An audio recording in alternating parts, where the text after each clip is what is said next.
Ba na imposibleng maging Pilipino na walang kinikilingang kulay ng politiko, 'di ba? Lately kasi parang pinipressure ng mga netizens yung mga vloggers. No, actually na parang si Malupiton nga nagreklamo kasi komedyante siya tapos hinahanap siya nung nagkaroon ng putukan daw sa sa Senado tapos hinahanap siya ng parang nagkakaputukan na sa Senado tapos si Malupiton daw parang wala lang. Nakatikim sila ng malutong na mura. Ano daw gagawin niya sa Senado? Mga baril pa ang bida. Diba? Actually, na-inspire ako dito sa topic na to doon sa post ni Garawi. No, so, si Garawi kasi nag-post tungkol sa sinong bobo, parang gano'n. So, ang gist naman nung post na yun is lahat may lahat anumang side merong nagtitirahan, may tumitira, may natitira, di ba? Minsan masarap talagang matira, di ba? O, tumira. Ayan, doon tayo nag-enjoy eh. Di ba? So parang lahat naman daw ng panig meron. Ngayon, may mga comments doon nagsasabing hindi, imposible kasi, imposibleng wala kang kinikilingan, imposibleng wala kang political stand. Di ba? Meron pang meron akong doon nabasa na parang sinasabi niya na kalokohan daw kasi yung stand doon ni Garawis parang pro-Filipino siya o pro-Philippines o ano bang eksaktong term na ginamit mo doon, Garawi, kung nanonood ka man. By the way, kung gusto niyo magsalita, singitan niyo lang ako Tapos kung hindi naman kayo makapagsalita, mayroon man tayo dyan chat. So pwede nating basahin kung ano man yung opinion niyo. Kung nahihiya pa kayo magsalita. So ang platform kasi natin ngayon is bukas para sa lahat. Pwede kayong bumoses. Yan. So yun nga, sinasabi niya, kiniklaim niya na hindi daw totoo yung salitang pro-Pilipino kasi wala naman daw siyang sinasandalang idea o parang idealismo ng pro-Pilipino kasi Pilipino naman daw yung DDS, Pilipino naman daw yung loyalista o kakamping o liberal nga yun naging kakamping lang diba? So ano pang kulay yung sinabi niya?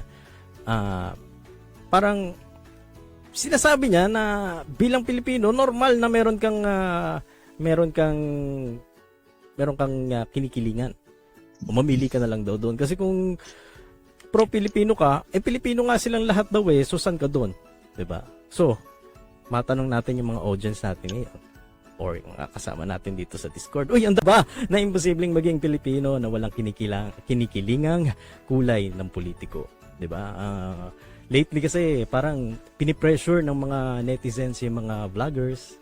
No, actually parang si Malupiton nga nagreklamo kasi komedyante siya tapos hinahanap siya nung nagkaroon ng putukan daw sa sa Senado tapos hinahanap siya parang nagkakaputukan na sa Senado tapos si Malupiton daw parang wala lang. Nakatikim sila ng malutong na mura. Ano daw gagawin niya sa Senado? Mga baril pa ang bida. Diba? Actually, na-inspire ako dito sa topic na to doon sa post ni Garawi. No, so, si Garawi kasi nag-post tungkol sa sinong bobo, parang gano'n. So, ang gist naman nung post na yun is lahat may lahat anumang side merong nagtitirahan, may tumitira, may natitira, di ba? Minsan masarap talagang matira, di ba? O, tumira. Ayan, doon tayo nag-enjoy di ba? So parang lahat naman daw ng panig meron.